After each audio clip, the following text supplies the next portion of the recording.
All right, let's dive into Macbeth. Sounds good. Specifically, Act 4, Scene 3. Ooh, okay. And this is where things get really intense. Like, if the play were a pressure cooker, Mm-hmm. this is where it starts to, like, really explode. Yeah. So to set the scene, we've got Okay. Malcolm, the rightful heir to the throne, and Macduff. Right. They're both in exile from Scotland. They are. And they're trying to figure out Okay. what to do about the state that their country is in. They're both grieving over Scotland. Yeah. And there's so much despair. Definitely. Like when Macduff talks about how every day brings new widows, new orphans, new sorrows, it's like the whole country is just this open wound. Absolutely. Each new morn, new widows howl, new orphans cry, new sorrows strike heaven on the face. It's just, like, heartbreaking. It is. But then on top of that, Right. there's this tension. Because Yeah. Malcolm doesn't fully trust Macduff. He doesn't. Why is that? Then can you blame him? I guess not. His dad was just murdered. Right, by Macbeth. Exactly. He's seen how power can corrupt people. Yeah, and maybe he's a little... He's young. Yeah, a little young and naive, maybe. He's just afraid of being betrayed. So he comes up with this plan to test Macduff's loyalty. Oh, yeah. And it's a pretty dramatic one. He pretends to be even worse than Macbeth. Like, he claims to be full of all these terrible vices, lust, greed, the whole works. Shakespeare's really good at this. Yeah. This whole back and forth Right. between Malcolm and Macduff. And then there's that line where Malcolm says, "Angels are bright still, though the brightest fell." Yeah. What do you make of that? It's like he's saying, even the best of us can fall from grace. Even angels. And that he needs to be absolutely certain about Macduff. Yeah. He can't risk being wrong about him. And this whole test just pushes Macduff to his limit.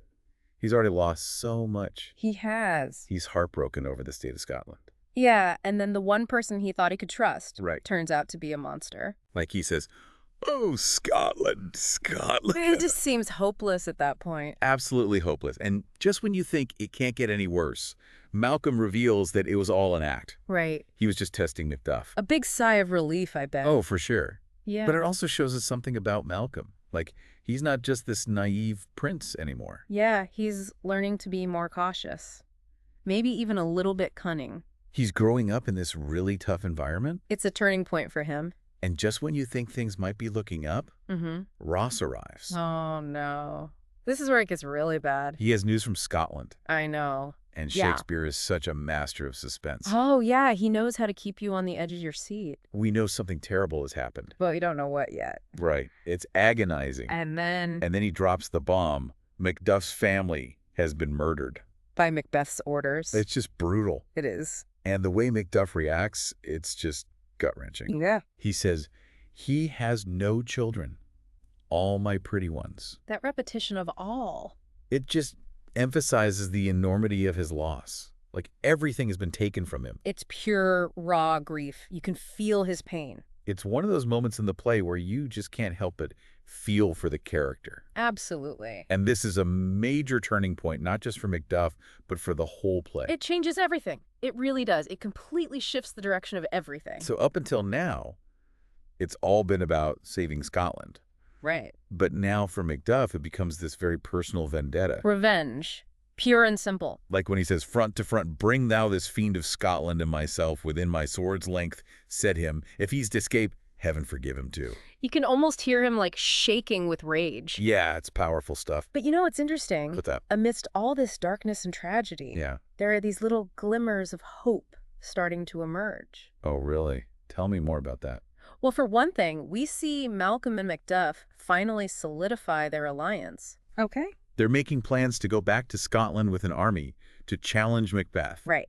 To take back what's rightfully theirs. Exactly. And then there's this other detail. It's kind of easy to miss, but it's there. What is it? The English king, the one who's supporting their cause. Yeah. He apparently has these miraculous healing powers. Healing powers. Really, I don't remember that from when I read Macbeth. It's easy to overlook, but it adds this whole other layer to the story. Like what? Well, it's almost like a symbol, right, of divine intervention.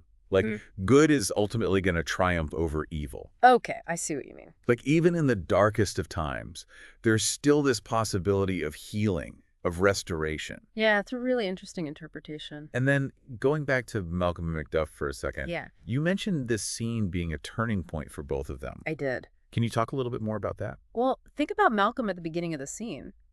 He's so suspicious, so afraid. He's been through a lot. He's practically paralyzed by what happened to his father. Right, and by the state of Scotland. He doesn't want to make the same mistakes. And then by testing Macduff, Yeah, he also shows how clever he is. right. He's not just some naive prince anymore. He's learning how to play the game of power. He's growing up fast.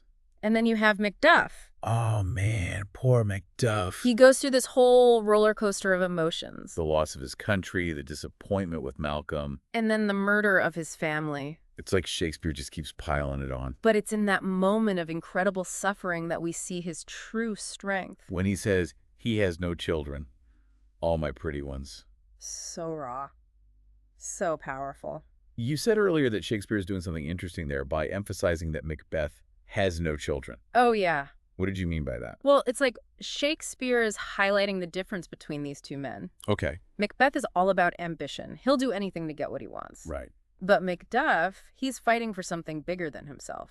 His family, his country. Exactly, and that makes him such a compelling character. He's like a symbol of resistance against tyranny. And his personal loss becomes this rallying cry for the whole nation. It's really powerful stuff. It is. And then even though the scene is so dark and tragic, Yeah. it ends on this note of hope. Right, with the army gathering, the preparations for the counterattack. And that whole thing about the English king's healing powers. What do you think Shakespeare's trying to say with that? It's like a new dawn is breaking, a sense that good might actually prevail in the end. This scene is so packed with emotion and action. It really is. Shakespeare covers a lot of ground in a short amount of time. So for someone who's listening to this, Mm-hmm. maybe cramming for their English test, Right. or just loves a good dose of Shakespeare, Or both. what's the one thing they should take away from this deep dive into Act 4, Scene 3? It's Shakespeare's language. Oh, definitely. The way he uses words to just get those emotions across. Yeah, It's just incredible. it's amazing.